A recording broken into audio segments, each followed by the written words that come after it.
There we are. Well, good evening. For those of you who didn't attend yesterday, I'm Alan Short, the president of Clare Hall, and a very warm welcome to the second evening of the 2022 Tanner Lectures on Human Values in Cambridge, both to our in-person audience. We were all saying to each other last night how wonderful it was and a little overwhelming to see a full house after nearly 2 years of isolation and unsociable distancing, and to the many hundreds watching through Zoom around the world. Well, Clare Hall is very privileged to have been nominated to host the Tanner Lectures at Cambridge University since the signing of the trust deed by Obert Tanner and Lord Ashby in July 1978. The purpose of the lectures being to advance scholarly and scientific learning in the field of human values. And our brief for the 2022 Tanner Lectures is to explore the various approaches and challenges in providing for the health of a nation in a global context. It's a very difficult topic to discuss dispassionately in the United Kingdom for anyone in public life. And so the hope for this event is that in a small way, it provides, briefly, a safe space to reflect more conceptually on the different models for healthcare available nationally and globally, brought into sharp focus, of course, by the epidemic that's blighted our lives here in Europe, at least. And this evening is structured a little differently to yesterday's Tanner Lecture. Our three very distinguished speakers have constructed and rehearsed a three-part presentation, partly in response to Alan Buchanan's lectures, and they'll each speak for something like 25, 30 minutes. And our first speaker is Professor Trish Greenhalgh, who's the Professor of Primary Care Health Sciences at Oxford University's Nuffield Department of Primary Care Health Services, and she'll speak first. Trish has been very prominent in the public discussion of measures to counter the spread of the virus. Our second speaker is Professor de-Graft Aikins, who is British Academy Global Professor at the Institute of Advanced Studies at University College London. Her current project, Chronicity and Care in African Context, is funded through a British Academy Global Professorship Award. And Arma is particularly interested in the development of public engagement models for non-communicable diseases in African contexts. And our third speaker will be Professor Alexander Bertrand Russell, Professor of Philosophy here at Cambridge and current head of the Department of Philosophy and a Fellow of St. John's College, and formerly the Peter Sowerby Professor of Philosophy and Medicine at King's College London. We'll have a 10-minute interval after we've heard our three speakers, and then we'll reconvene to assemble all six of our speakers on stage, or rather all five, because very sadly, although All Souls has embraced these fancy new technologies, here in Cambridge we are defeated, and Cecile cannot join us this evening, which is very sad. But we will hear Alan Buchanan give some brief reflections on what has been said across the two evenings, after which we will open the evening to the floor, and there'll be ample opportunity for members of the live and virtual audiences to put questions to the speakers. So Zoomers should use the chat function, from which an enthusiastic but discerning team, I should say a zoologist and a physicist, will quickly select the most challenging questions, whilst others of our colleagues will pass the microphone around in the old-fashioned way. And I have to say that if a fire alarm goes off, it'll be a real alarm, and our virtual audience will be able to watch us all flee into Robinson's beautiful gardens. And so, Tricia, we very much look forward to your lecture.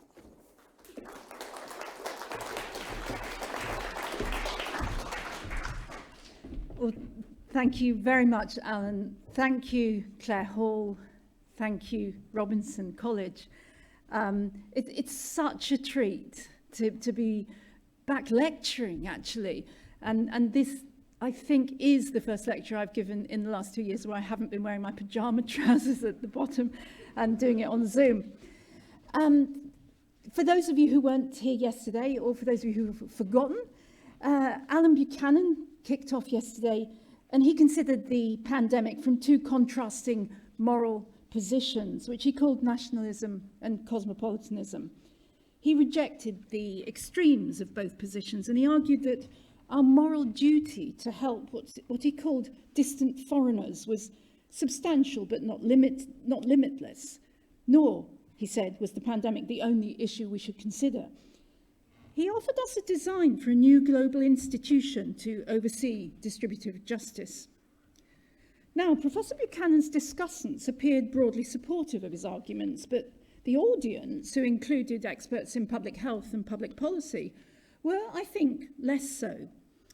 Personally, I take issue with what I believe are some sweeping empirical claims. He said, for example, that the proportion of people at risk of serious harm from the pandemic is, I quote, tiny. It is not. He said that suicides increased during lockdown. As Louis Appleby has elegantly shown, they did not.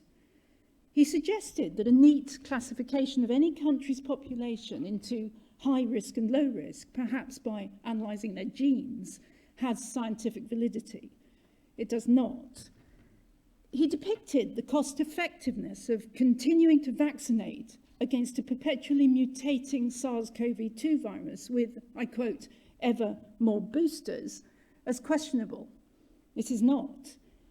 And he speculated that a large and costly global institution that was free of the vested interests of its sponsors is a practical possibility. It's not.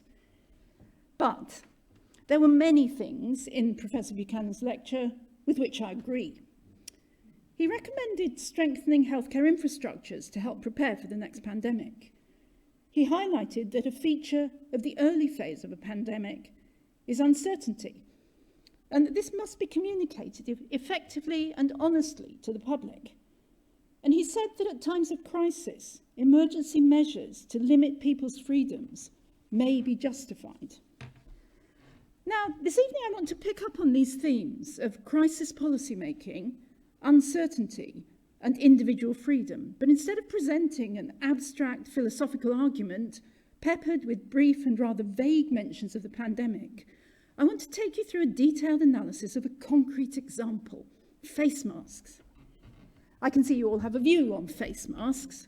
Some of you are wearing them, some of you aren't, and some of you are wearing them round your chins. Now, my own research and campaigning on the topic of face masks rests on 5 assumptions which you may recognise as aligned with the philosophical position of pragmatism. First, that science is fallible, and hence our hypotheses and interpretations are tentative, not just at the beginning of a pandemic, but in perpetuity. Second, that our ideas are or should be closely linked with actions. Third, that we need to bring multiple perspectives to bear on every problem. Fourth, that a key part of the picture is human values and meaning-making. And finally, that solutions need to be tested in concrete, real-world settings and with the active participation of informed communities. My position thus differs philosophically from many in the medical mainstream who pursue a more certain truth, who place ideas and actions in separate conceptual categories, who advocate a narrow form of scientific monism, what they call the hierarchy of evidence, who consider scientific inquiry as separate from people's interpretations and values, and who dismiss the real-world experiment as tainted and biased. Let's sketch the context. Scientifically, the evidence base on face masks runs into hundreds of academic papers, yet many people still believe there's no evidence to support their use. Ethically, bitter debates prevail, pitting individual rights and freedoms against our duties to our fellow citizens. Politically, masking in some countries has come to represent a left-wing position imposed by an interfering state. As the pandemic drags on, the positions of pro- and anti-maskers are, if anything, becoming more polarised. So how do we get to this impasse? And more importantly, how might we get out of it? Let's go back to February 2020. COVID was spreading globally. By March, cases were escalating in Western Europe. Some colleagues and I wrote a paper arguing for urgent public masking on the ground that in the face of uncertainty, the possibility of substantial benefit outweighed the speculative possibility of harm, so we should act without delay. Our paper quickly notched up 250,000 hits, but it was another 3 months and over 40,000 deaths before UK policy changed. I received much abuse on social media and by email. My work on masks was described, by other doctors no less, as excrement. But in amongst the death threats, rape threats, and allegations of rank incompetence, there were some comments that got me thinking. Soon after UK policy changed, a public health professor published a blog in which she accused me of being too certain. I quote, "Professor Trish Greenhalgh has led the successful charge to make face masks mandatory in England, publishing an article in the British Medical Journal which recommended masks on the basis of a precautionary principle. She is absolutely sure she is right on this." Another blogger, also a doctor, made precisely the opposite point about the same paper. He thought I was not certain enough. He said this, "The wording of the paper is almost entirely conjectural. It is larded with may this, and it seems likely that." This sort of turgid prose is the smokescreen deployed when nothing is actually proved. Okay, so these quotes, they're real quotes.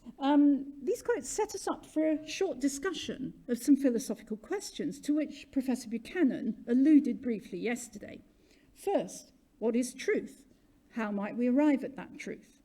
Second, how do we handle the tension between certainty and doubt in a rapidly changing crisis situation? And third, at what point, if at all, should we act when uncertainty prevails? Let's see how pragmatism can help us answer these questions. Now, I am aware that pragmatism is Marmite to philosophers. For those who don't live in the UK, that means that some love it and some hate it. I'm also aware that a superficial and undisciplined application of a certain version of pragmatism takes us down the slippery slope to scientific relativism and political Machiavellianism. But please bear with me. Pragmatism as a philosophical position emerged in America in the late 19th century. It's associated with names like Charles Peirce and William James. Cheryl Missack, who is in the audience tonight, I think, has shown how these early pragmatists influenced the Cambridge philosopher and economist Frank Ramsey, and through him, Ludwig Wittgenstein, who both drew eclectically on pragmatist ideas. Pragmatism emphasizes engagement with the real world, which it depicts as dynamic and indeterminate, rather than mechanical and predictable. And it also emphasizes the linking of thought with purposive action. Indeed, pragmatists define a belief as something on which one is prepared to act. At this broad brush level, pragmatism aligns with research approaches such as action research, which occupy what some scholars have called a transgressive space in medical academia, where the positivist majority are mainly engaged in the business of randomized controlled trials. So let's explore this transgressive space using the face masks example. In relation to the principle of scientific fallibilism, Peirce argued that empirical observations can never establish the truth of a scientific theory with certainty. New data could always emerge to contradict what we think of as the truth.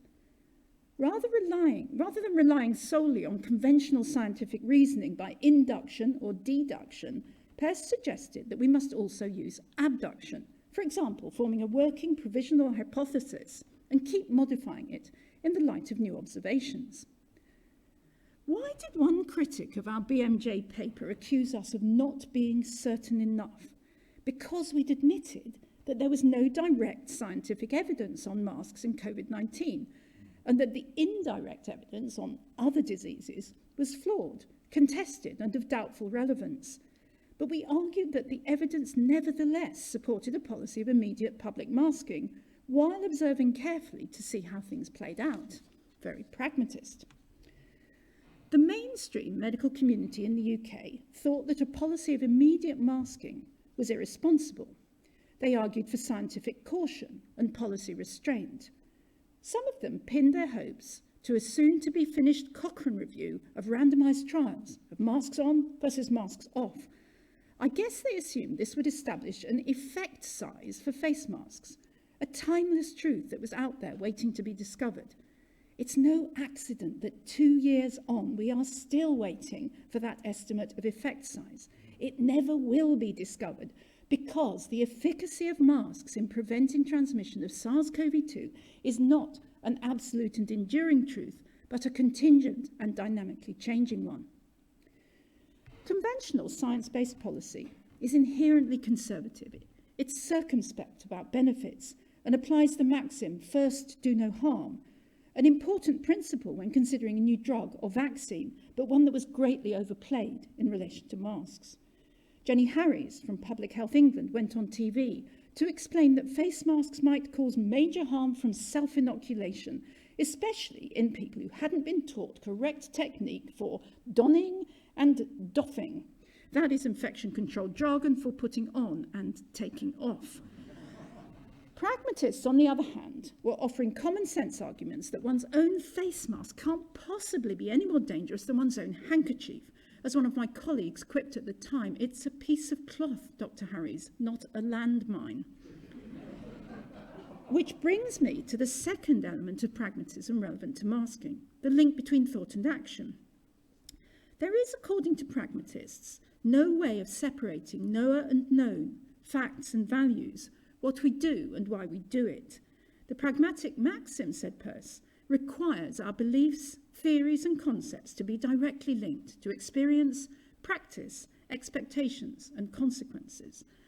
When my critics accused me of being too certain, it was because I was certain that we should act to impose mask mandates, even though the evidence was still uncertain. One of the most frustrating aspects of the delay on mask mandates in the UK was the refusal of policymakers to focus on the possible consequences of their decisions. Yet the possibilities were so simple you could explain them to a child. If masks didn't work, we'd lose very little by wearing them. If they did work, then not wearing them in the face of an exponentially spreading virus would be catastrophic, leading to tens of thousands of avoidable deaths.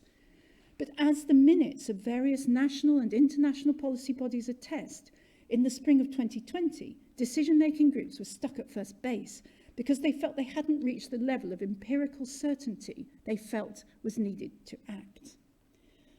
The third pragmatist principle of epistemological pluralism encourages us to reject the idea of a single grand theory or single best method and instead bring multiple scientific approaches, laboratory studies, computer modelling, natural experiments, for example, as well as randomised trials, and multiple ethical perspectives, including theories of duty, utility and virtue, to bear, as appropriate, on real-world problems. It was for this reason that in early 2021, some of us pulled together various streams of empirical evidence to build the case that the SARS-CoV-2 virus is transmitted predominantly through the air, and that therefore infection control measures based on hand washing and surface cleansing were inadequate.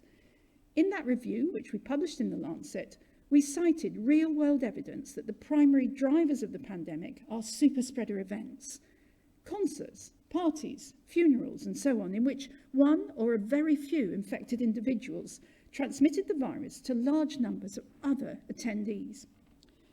We cited quarantine hotel cases, confirmed by genetic linkage, where people had caught the infection from air in a shared corridor, though they'd never met, nor touched any common surface.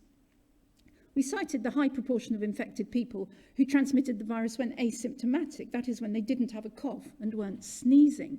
We cited studies which confirmed that transmission is 20 times more likely out of doors than indoors, supporting airborne rather than droplet transmission, since droplets behave in much the same way, whether they're indoors or not, and so on.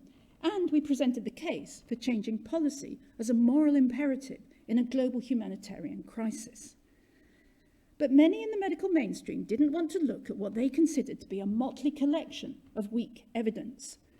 The World Health Organization had contracted a team of academics to develop what they called a hierarchical framework for assessing transmission causality of respiratory viruses. In this, they called for standardization of research designs and exhorted the scientific community to focus mainly or exclusively on studies that established a firm chain of causation on the basis of a positive viral culture, akin to catching a burglar red-handed. Everything else, they said, was low-quality evidence and should be ignored. In their view, no firm conclusions could be drawn about whether the SARS-CoV virus was airborne. Notice again how the quest for unattainable certainty produces scientific caution, policy inaction, and lack of engagement with questions about the moral consequences of delay. Those advocating for not acting did not follow through on what might be the worst-case scenario of acting on weak evidence. Had they done so, they would surely have realised that nothing terrible would have happened. The fourth principle of pragmatism, relative to my masks example, relates to the primary focus of these Tanner lectures, human values. We're social beings. We create and exchange cultural symbols. The mask isn't just a physical barrier. It sends a message about who we are and what we stand for. Asian societies are said to be collectivist. Widespread masking, it is said, demonstrates their social solidarity. This interpretation has been challenged by Japanese anthropologist Mitsutoshi Hori, who's argued that in Japan the mask is a highly individual cultural artifact, marking the boundary between a clean and pure inner self and a potentially polluted external world, just like the entrance to a Japanese house marks the point at which you need to remove your shoes. Collectivism was more evident, perhaps, in middle-class European communities who placed mask trees in town squares and invited people to help themselves, and who popularised the slogan, "My mask protects you, yours protects me." In Hong Kong, masks were worn by marchers to protect against tear gas and camera surveillance. They became symbolic of political protest and solidarity in the face of oppression. In America, the Black Lives Matter movement managed to align the mask with their call for less police brutality and greater social justice, while libertarians introduced the muzzle metaphor and accused mask wearers of being sheep, meaning spinelessly compliant. The depiction of the mask as a symbol of loss of freedom had such a powerful impact that some people felt they would rather die or perhaps shoot someone else than wear one. Compliance with masking policies around the world has been heavily influenced by these deeply held cultural meanings. The fifth pragmatist principle I want to mention is experimentalism and participatory democracy. What early pragmatists meant by experimenting comes close to what we medics now call the plan, do, study, act cycle. Make a change based on the best information you have, then carefully observe what happens and tweak your intervention in the light of emerging data. Real-world conditions are, of course, uncontrolled and non-standardized. Indeed, pragmatists consider that a strength of the design. There have been hundreds of natural experiments around the world in which different communities implemented different kinds of masking policies in different countries, in different contexts, I beg your pardon. Mandated or voluntary, homemade or medical grade, with or without lockdown, including or excluding children, with high or low levels of vaccination, and so on. Unpacking the different influences on transmission rates requires some complex mathematics. And guess what? Some estimates are imprecise, but nevertheless, the findings of such studies can teach us a great deal. The medical mainstream has been lukewarm about real-world experiments, preferring to clamour for what they call robust, randomised controlled trials. One such trial in Denmark showed no statistically significant difference in COVID-19 rates between masked and unmasked participants. This particular trial was widely praised by libertarians, but also heavily criticised by scientists, who considered it underpowered, poorly designed, and inconclusive. But for the hardliners, this trial alone represented the sum total of the scientific evidence. They considered real-world experiments impossibly confounded, and in their systematic reviews, consigned them to the trash can of rejected studies. Thus was born the meme that there is no evidence on the efficacy of masks. So let's return to the questions I asked at the beginning of this lecture. First, what is truth, and how might we arrive at it? Rather than a set of hard facts which you'll one day uncover if you do rigorous experiments and careful measurements, pragmatists say truth is something which, if you act on it, leads to success. At the beginning of the pandemic, I thought the virus was spread predominantly by droplets from coughs and sneezes, so I reasoned that cloth masks would control it at source. As we later found, the virus is airborne, so for full protection, we all need to be wearing high-grade respirator masks.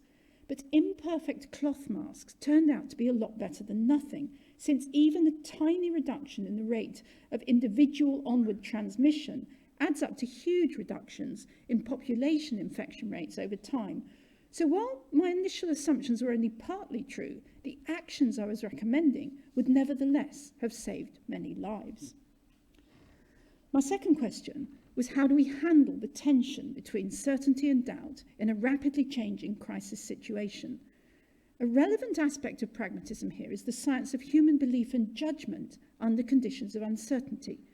Frank Ramsey introduced the term human logic to help us move beyond an abstract and absolute conception of truth to consider the extent to which an individual believes something is true and is prepared to act on it. When facts are uncertain, we may believe something up to a point, but still have some degree of doubt.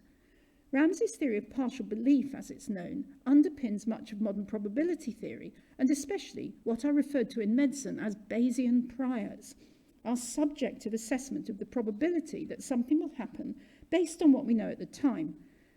We may not be 100% sure that masks work, but we may wear one nonetheless, because we're not 100% certain that they don't work. We amend our Bayesian priors as evidence accumulates. Probability theorists have explored how mathematics informs the science of mask wearing. For example, they argue that there are complex network effects because masking protects the wearer as well as protecting other people. Some have applied concepts from game theory to develop a prevention model of interdependent risk, which incorporates a high degree of uncertainty. My final question was, at what point, if at all, should we act when uncertainty prevails? I hope I've shown that the well-intentioned quest for certainty takes us down the road to scientific caution, policy inaction, and lack of engagement with the moral consequences of delay.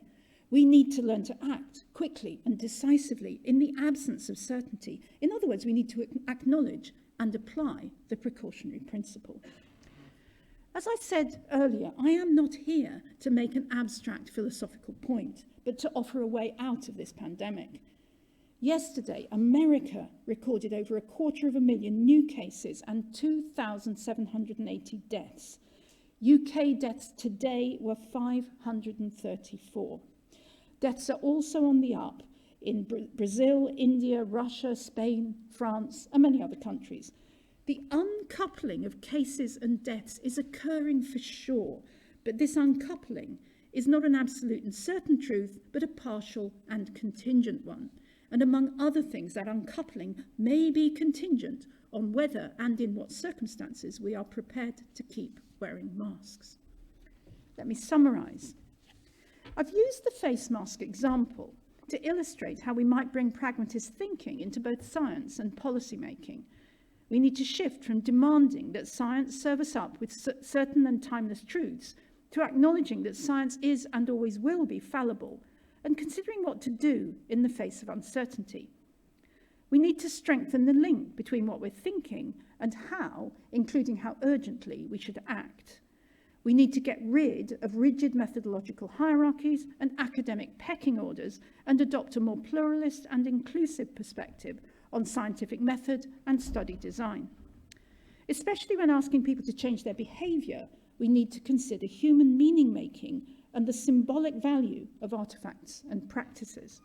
And finally, we need to work to create a democratic partnership between science and society so that we do research with rather than on the people whose lives will be affected by our findings. And that means putting a lot more effort and investment into educating and informing citizens who can engage critically and constructively with both science and democratic decision-making. I'd like to end by thanking Cheryl Missack for having a quick skim of an earlier version of this talk. Responsibility for errors in pragmatist interpretation is mine alone. Thank you for listening.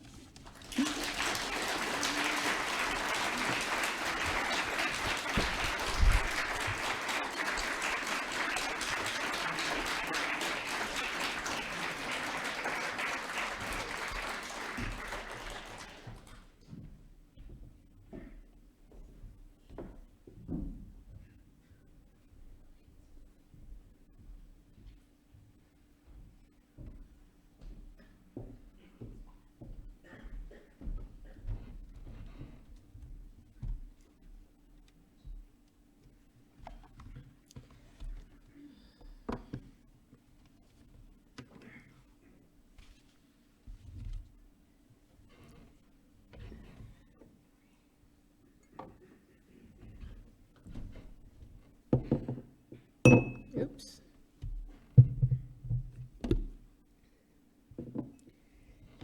Okay. So, good evening, everyone. I'd like to start by thanking Trisha and Alan for inviting me to join this really brilliant panel. I'm going to talk about the African perspective on the coronavirus pandemic, and I'm just going to dive in.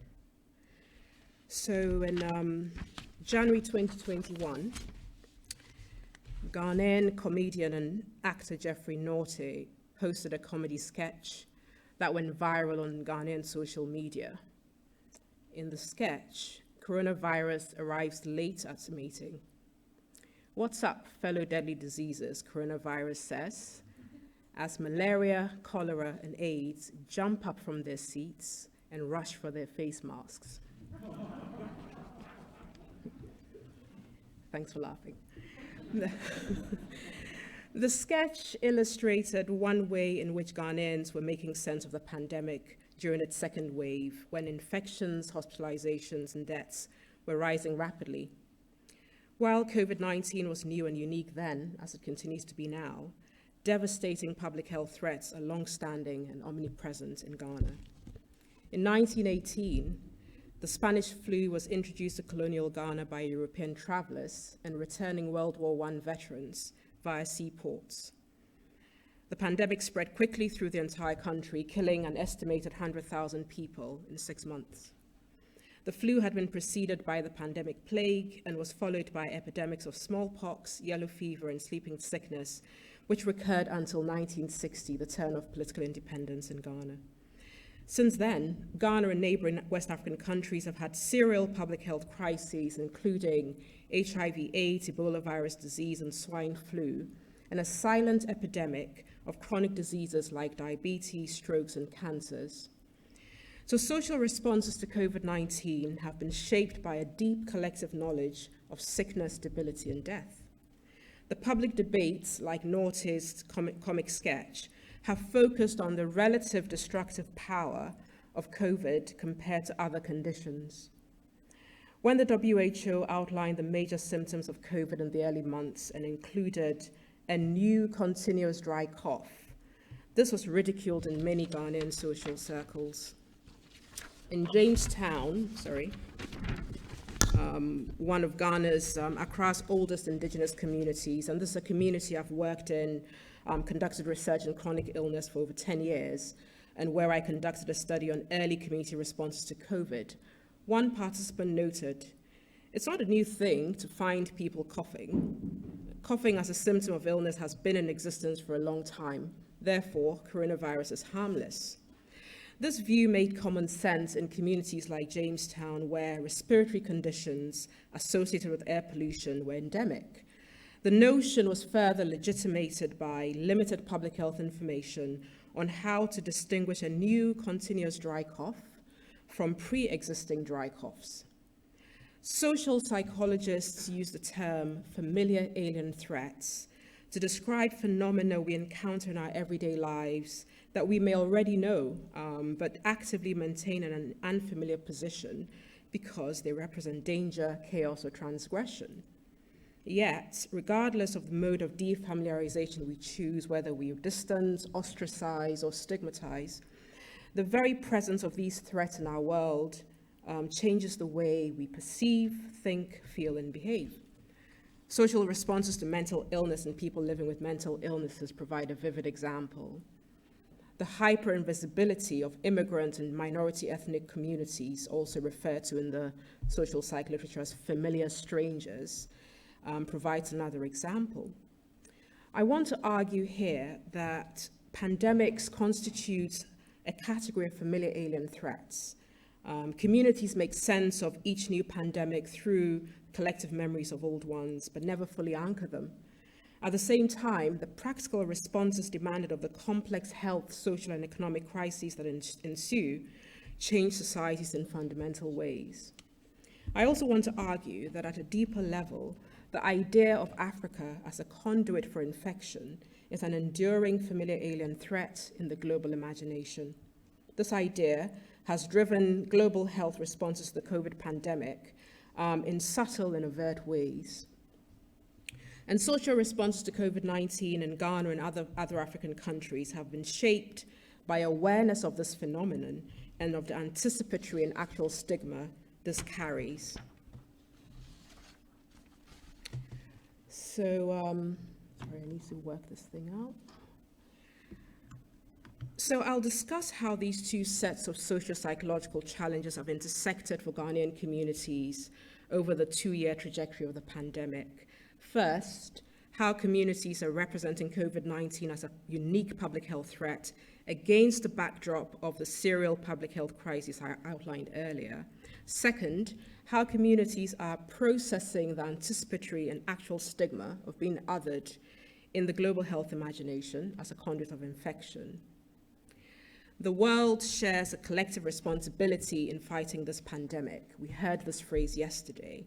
Global health experts have used variations of this phrase as a rallying cry to develop a more equitable global pandemic response. And I think it gives us an entry point to examine the psychopolitics of the national health in the context of global health. And this is the theme of this year's Tanner lectures. And how this intersects with what social psychologist Sandra Jovcelovic calls the creativity of the social. And I'll speak to these themes through the Ghanaian case study. So the first part, COVID as a familiar alien threat. So COVID-19 arrived in Ghana, capital Accra, in March 2020 via international air passengers from endemic Asian and European countries. The early hospital admissions and deaths were linked to underlying chronic conditions. People initially perceived COVID as a far-flung problem of China and Europe. But COVID soon became a domestic problem. But even then, one for a privileged urban class with the means to travel and a higher risk of chronic diseases. The term disease of the wealthy fast became a popular lay theory for urban communities and rural communities. As local infections spread and preventive measures were imposed, public understandings and practices developed in ways that mimicked responses to previous public health threats. Even before the government of Ghana imposed a 2-week lockdown in late March 2020, Vox Pops had given Ghanaians a taste of what ordinary people were thinking about the pandemic. There were countless WhatsApp videos of market women, school children, public transport drivers, expressing their colorful views and inventive concepts on the new English scientific terms that explain the pandemic: coronavirus, social distancing, respiratory hygiene, super spreader. In addition to local terms like corona and no sma, new forms of COVID greetings with elbows, ankles, and other body parts were outlawed. And sly interventions were proposed, such as using plantain leaves with twine as face masks and local home brews as hand sanitizers and stress relievers. Later, when Ghana's president, Nana Addo Dankwa Akufo-Addo, began giving regular national addresses on the government's COVID strategy, his standard greeting of fellow Ghanaians and various policy pronouncements joined the lexicon of COVID satire. The ethnomusicologists Gregory Baz and Judah Cohen refer to lay models of new health phenomena as localized terminologies. They observe that music as medical intervention for AIDS in Uganda worked in part because, and I quote, when technical, scientific, or medical AIDS talk was abandoned in favor of untranslated local terminologies, audiences appeared much less threatened and anxious. Heads nodded in agreement or hands clapped in laughter when particular lines resonated with the audience's experience, end quote. These localized COVID terminologies were laced with humor, strategy deployed by Ghanaians and actually many other sort of countries as a coping strategy when confronted with the new, unsettling, or grotesque. The humor didn't mask a fear of the pandemic, however. Social practices told a different story. As community spread established, COVID stigma and consciousness emerged in ways that mimicked HIV/AIDS experiences, fear of infection, of testing, of disclosing test results, for instance. And stigma consciousness also manifested in conspiracy theories circulated on social media and during church sermons about the development of anti-African COVID vaccines in Western laboratories. Just as traditional healers offered cures for the Spanish flu, yellow fever, and AIDS, herbalists and religious healers advertised cures for COVID-19. People experimented with these cures, but they also adapted existing home remedies for colds, fevers, and malaria. A professional woman in Accra told me, nobody goes to the hospital. When you have symptoms, you boil cloves, lemon, ginger, and garlic and drink it like tea. Another useful concept from social psychology that helps us to understand meaning making in this COVID era in Ghana and elsewhere is cognitive polyphasia. I mean, this term was developed by French social psychologist Serge Moscovici, and he described cognitive polyphasia as the tendency to employ diverse and even opposite ways of thinking as a normal state of affairs in ordinary life and communication. This observation that everyday knowledge is necessarily complex and sometimes conflicting, that we may draw on these with relative ease in some moments and with tension in others, is well documented in anthropological literature. Studies describe the ways some African communities incorporate traditional medicine and biomedical ideologies into healing practices, and how they make sense of complicated health conditions like comorbidities, multimorbidities, for instance. It points to the way we think and feel our way through things in our everyday lives to make meaning and to act. The Ghanaian responses to COVID-19 have been cognitive polyphasic. Lay communities have made sense of the pandemic by drawing simultaneously from medical science, indigenous medicine, religion, politics, culture, and common sense, and working through complex social emotions, including amusement, fear, skepticism, anger, and hope. Local artists working across genres, verbal, visual, performing, textiles, have captured different facets of the pandemic, as well as these complex socio-psychological responses. Comedy, songs, and murals, for instance, translates scientific information on COVID-19 through localized terminologies in ways that connect emotionally, create social awareness, and lay the foundation for public understanding. Some forms of art, such as political cartoons, focus on the structural context of risk and behavior, reminding audiences that public understanding is unlikely to inform sustained behavioral change without investments in health and social protection. We'll move on to Africa as a familiar alien threat. So throughout the pandemic, the discourse on Africa in global health and global politics has taken a predictable, stigmatizing path. In April 2020, 2 senior French medics were talking on a French television network about the possible use of the BCG tuberculosis vaccine to treat COVID-19. One observed casually, if I could be provocative, should we not do this study in Africa where there are no face masks, no treatment, and no ICUs?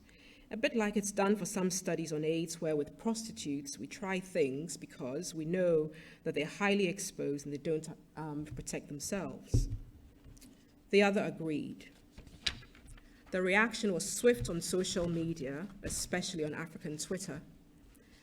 The WHO's Director General, Dr. Tedros, rebuked the medics, calling their remarks racist and a hangover from a colonial mentality.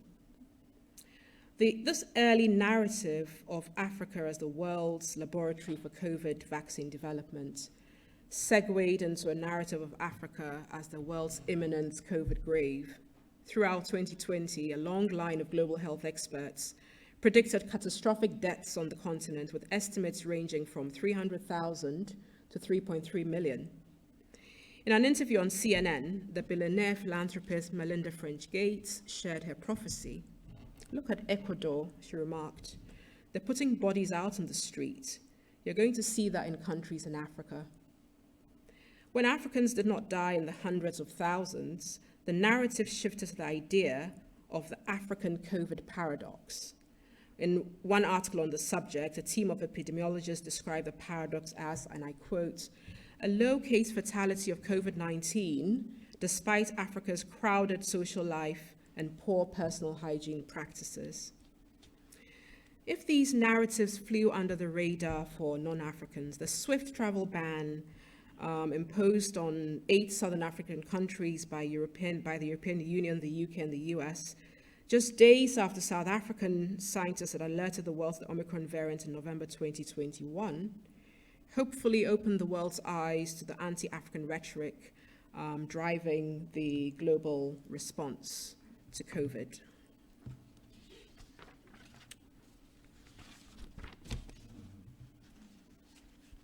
The BBC interviewed Dr. Ayowade Alakija, co-chair of Africa Union's African Vaccine Delivery Alliance. She spoke with many Africans and Africa's allies when she said, and I quote, "Had the first SARS-CoV virus, the one that was first identified in China, originated in Africa, it's now clear that the world would have locked us away and thrown away the key." But she also tackled a more insidious problem that plagues global health: capitalist accumulation masquerading as charity. She went on to say, she said, "Do you know what was going on in Botswana?" Botswana actually was where the Omicron variant apparently was first identified. And she said, "Do you know what was going on in Botswana a few months ago? Botswana's government ordered 500,000 Moderna vaccines at $29 per dose, much higher than the rest of the world. They did not get those vaccines because other people jumped the queue. Moderna supplied to other countries and did not supply to Botswana." As deeply destructive as the anti-African rhetoric has been, the reduction of an entire continent of 55 countries, over 2,000 ethnic groups and languages, and as many ways of being, knowing, and doing, to what novelist Chimamanda Ngozi Adichie calls the single story of catastrophe, is nothing new in in global health. During the 2014 Ebola crisis, West Africa was stigmatized and exoticized by global media. This had a negative impact on tourism, hospitality, higher education, industries with international ties. During the AIDS pandemic, the international health community, what global health was called then, created a special category of African AIDS on which a new ecosystem of theory, practice, policy, and funding was built.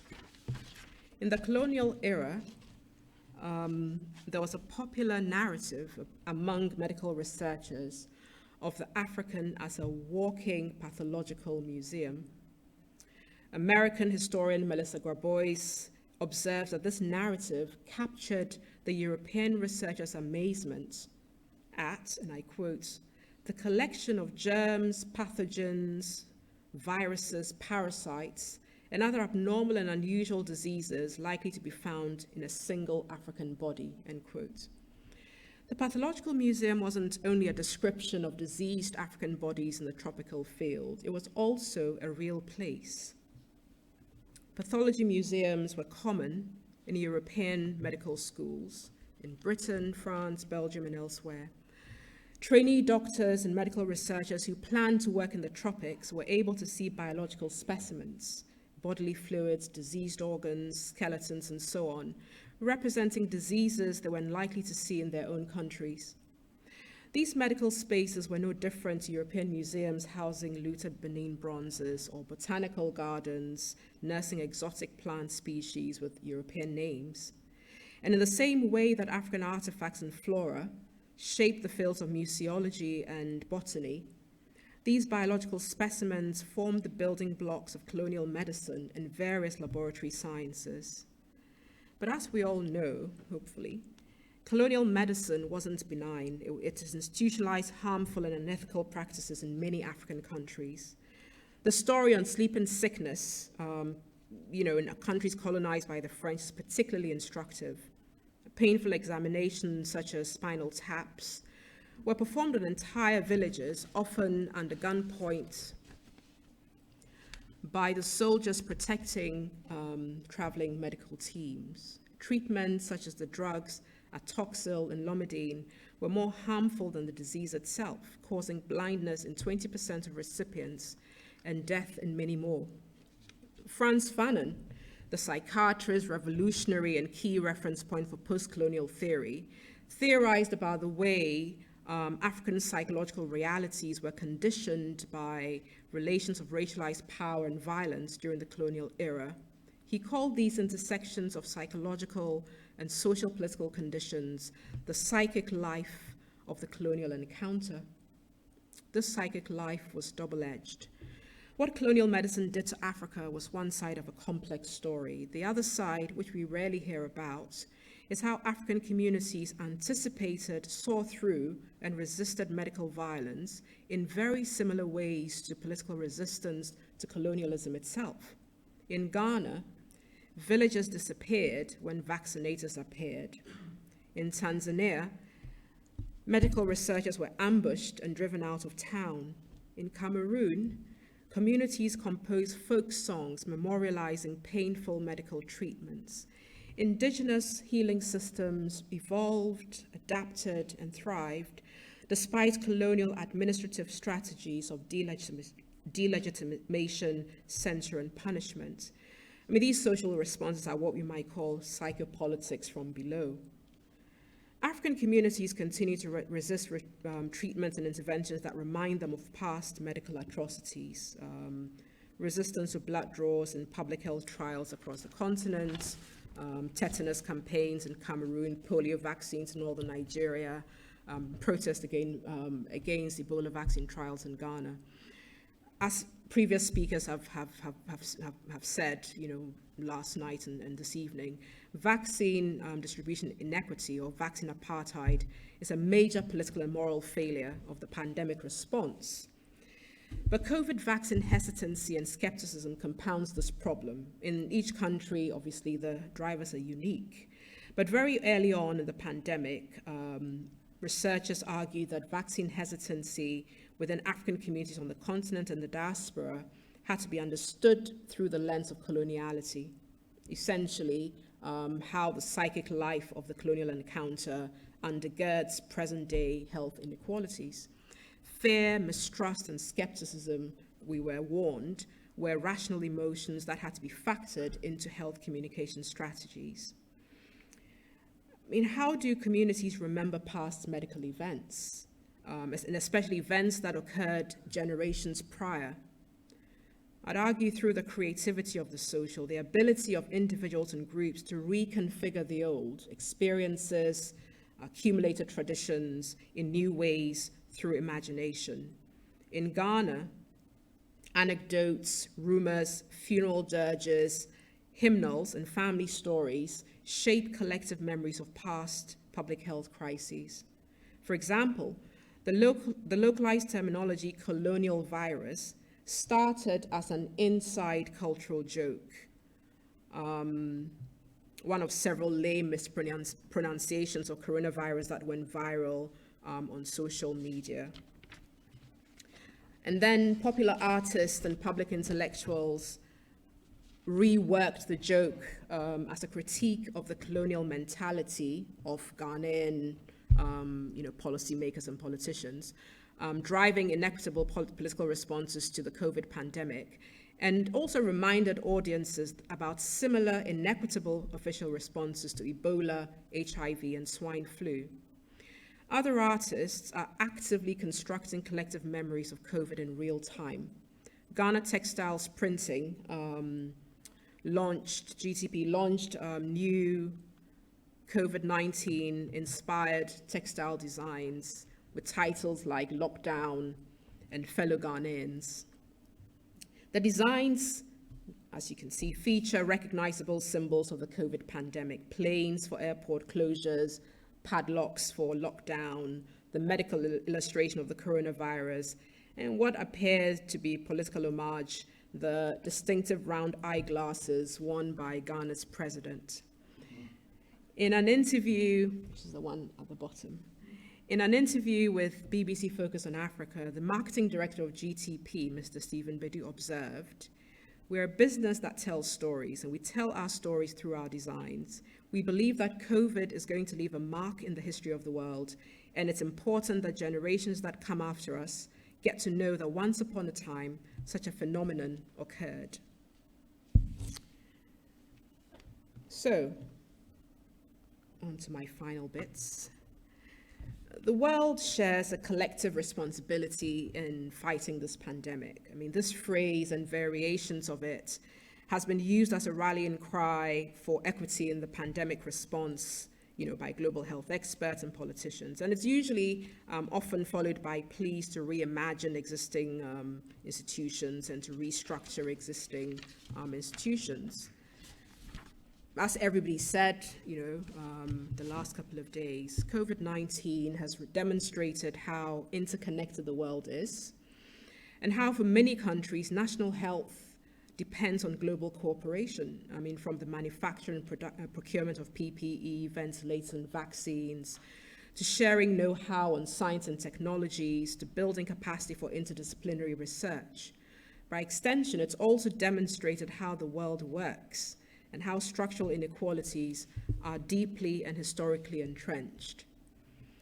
The good news about Africa is it's remained the continent with the least number of active cases and deaths, COVID cases and deaths. The stats at the end of January show that globally over 300 million confirmed cases of, there have been over 300 million confirmed cases of COVID-19 and over 5 million, am I right? Yeah, 5 million deaths.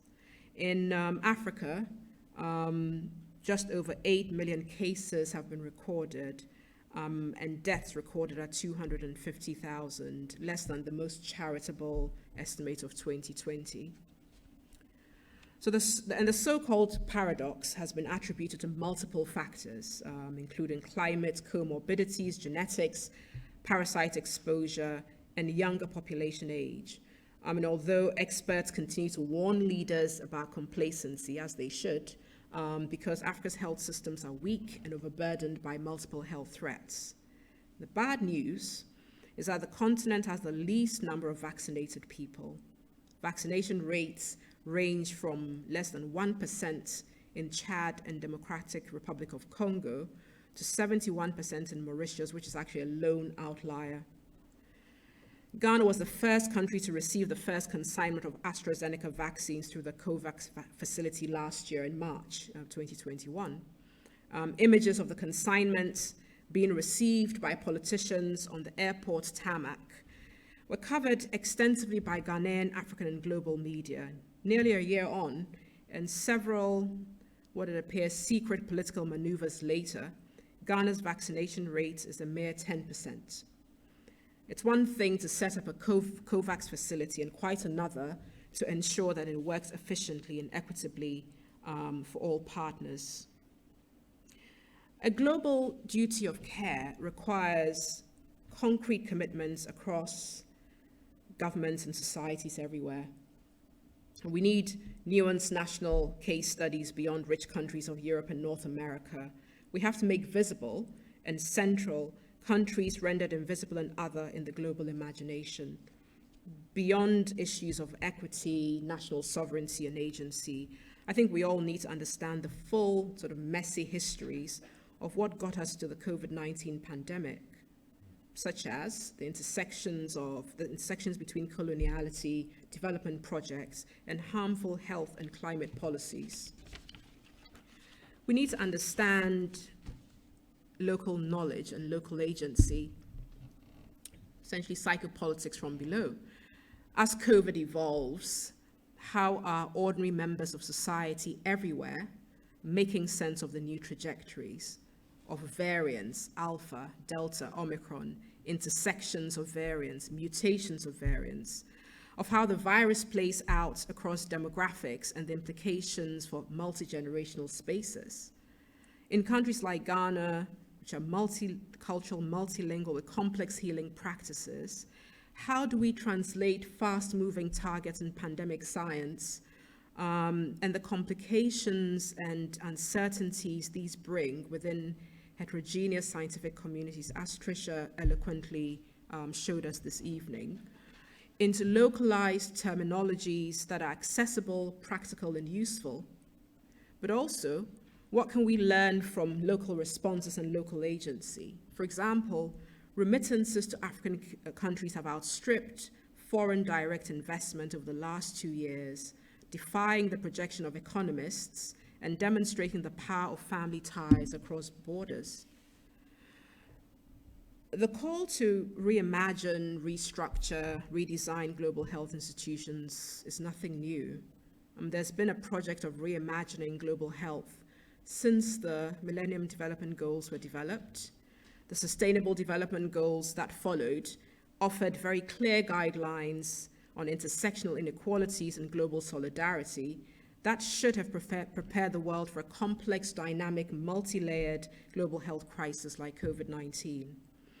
But the problem with global health imaginaries is that it's framed by the Western gaze and a limited set of scientific disciplines, and it tends to exclude social imaginaries, that is to say, what ordinary people imagine, see, and want to create for themselves.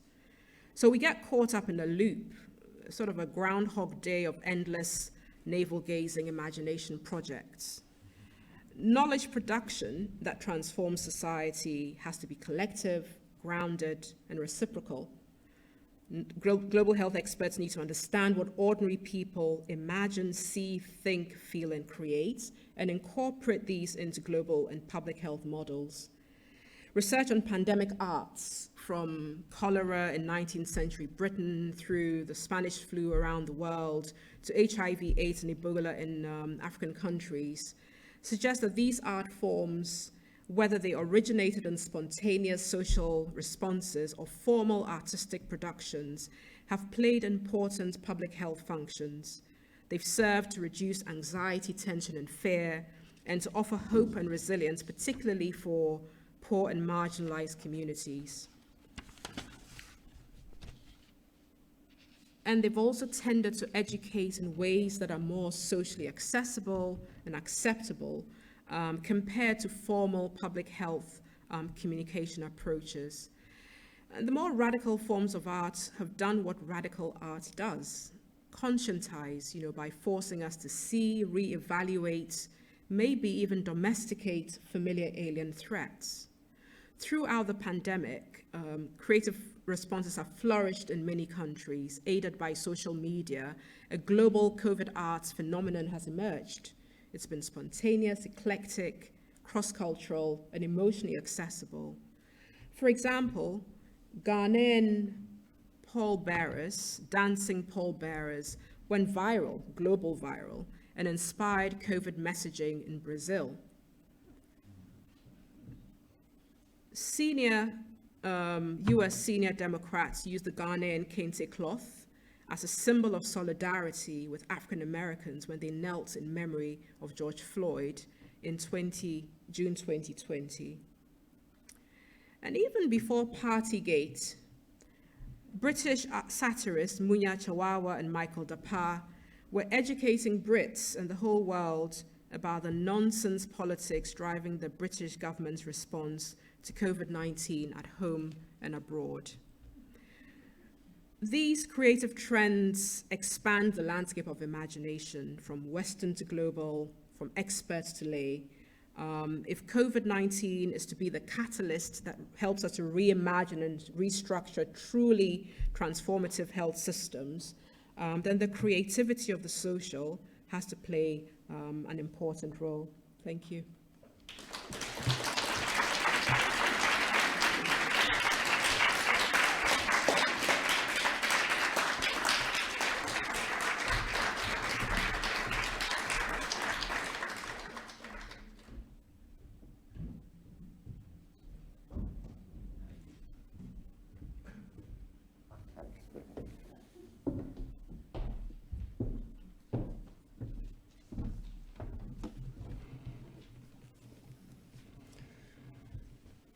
Good evening. First of all, thank you, Alan, for the invitation to do this, and thank you, Tam, for putting all the organisation in behind it. This lecture is entitled Counting the Costs of Controlling COVID. It asks, how much has saving lives in the pandemic cost us? We need to pose this question in order to assess whether our government's policies, in particular the several lockdowns we have endured, have been worthwhile, and in particular to decide whether they have promoted justice or have hindered it. As I shall point out, to make that judgment we need to consider all the costs, from interrupted education through blighted careers and increased domestic violence to separation from family and friends. But I shall start by considering the financial costs, for these on their own demonstrate that our government's approach, which in broad terms was the one adopted by most European nations, was not a good use of resources and not conducive to social and distributive justice. In October last year, the IMF estimated the total cost of UK government expenditure on combating the pandemic, from furlough schemes to test and trace, to be £407 billion. What has that expenditure achieved? COVID deaths in the UK currently number 156,000. In March 2020, Neil Ferguson and colleagues predicted that without action to contain SARS-CoV-2, there would be 510,000 COVID deaths in the UK. It was this prediction that encouraged the UK government to take the more restrictive approach to COVID that necessitated the expenditure of that 407 billion. If we accept the Ferguson prediction, which many now think is overly pessimistic, then 354,000 lives were saved relative to a notional do-nothing policy. And that means that £1.15 million has been spent for each life saved. The average age of those dying from COVID in the UK is 80.4 years, at which age one could, on average, have expected to live for a further 8.7 years. So a very rough estimate then suggests that about 130 plus thousand pounds has been spent for each year of life saved. Was that money well spent? One way to get a sense of an answer to this is to think of the COVID response as a public health intervention whose cost effectiveness can be measured through the QALY methodology. The QALY, or Quality Adjusted Life Year approach, calculates the average number of years of life that an intervention, a new cancer drug for example, will bring. It then asks what the quality of those extra years is, health quality of those extra years is, adjusting the number of years accordingly. So this is the methodology used by NICE, the National Institute for Health and Care Excellence, to decide whether a new drug or procedure is cost effective, and so whether it should be provided by the NHS. NICE's threshold, above which it does not regard an intervention as cost effective, is in the region of £20,000 to £30,000 per QALY. So we see that the amount spent on preventing COVID deaths at over 130,000 per year is more than 5 times greater than the amount that the government would be willing to spend on other health interventions. And that assumes that the medical quality of life of those saved in this way is optimal, which in most cases it won't have been, given that their average age was over 80 and that underlying health conditions frequently played a role. Furthermore, this also assumes that all we care about is saving lives, specifically the lives of UK citizens and residents. To use the QALY methodology to assess the government and NHS's COVID response is perhaps unreasonable. Inevitably, an emergency response to a novel and poorly understood problem is going to be less effective than the kind of interventions the methodology is designed to assess. Nonetheless, the thought that in expenditure alone, saving a life threatened by COVID cost us at least 5 times more than we would have been willing to spend on a life threatened by cancer should make us question not simply whether the government got things right, but whether it was even anywhere near getting things right. even if we imagine a rather more efficient version of our actual strategy, one less afflicted by waste and fraud, we can see that the expenditure on COVID would still have been several times greater than our expenditure on any other disease. The cost of the National Health Service in the last year before the pandemic was £153 billion. So the government expenditure on COVID was equivalent to the total cost of the NHS for more than 2.5 years. The money spent is not notional. It is real money that could have been used elsewhere and which will have to be repaid through increased taxes and cuts in public expenditure. Imagine that it were recouped entirely by cuts in health expenditure. So we could simply shut down the NHS until autumn 2024, or cut the size of the NHS by 10% for the next quarter of a century, or rather longer, given that we have to pay the interest as well. Doing the latter, spreading the pain over decades, will make the harm less visible, but it is no less a harm. Someone who dies in 5 years' time because the NHS is a little smaller than it would have been, and so cannot afford the best drug, or is short-staffed, or has delayed building a new ward, or doesn't have the latest equipment, is still a death. That will be a death attributable to our recent COVID response, but it is not a death that will appear in any COVID-related statistics. Were it the case that all the COVID expenditure will be recouped from the health budget, it is clear that the deaths of patients and other kinds of harms caused to patients will be much, much greater than the deaths and harms prevented by the COVID response. Of course, the cost of the COVID response will not fall entirely on the health budget, though some of it will. Some of it will fall on schools and universities, or on crime prevention, or on tackling climate change, or on public transport and social care, and the many other services provided by local government. But a harm spread thinly, but very broadly, is again still a harm, and no less a harm for being less visible. The visibility and salience of harm is a matter to which I will return in due course. The UK's expenditure on COVID is equal to 15% of the UK's annual GDP. Contrast Sweden, whose expenditure on COVID is equal to 4% of its GDP. Sweden's approach to COVID has come in for a lot of criticism. Most of that has focused on the fact that Sweden has had a considerably higher mortality rate than its Scandinavian neighbours. We could spend a lot of time debating the aptness of the comparisons and of the causes of the higher mortality. Even if all of the higher mortality rate can be attributed to Sweden's distinctive COVID policy, that harm needs to be weighed against the harms avoided by that policy. Most obviously, Swedes will not suffer from the very significant cuts in public services or rises in taxes that we in the UK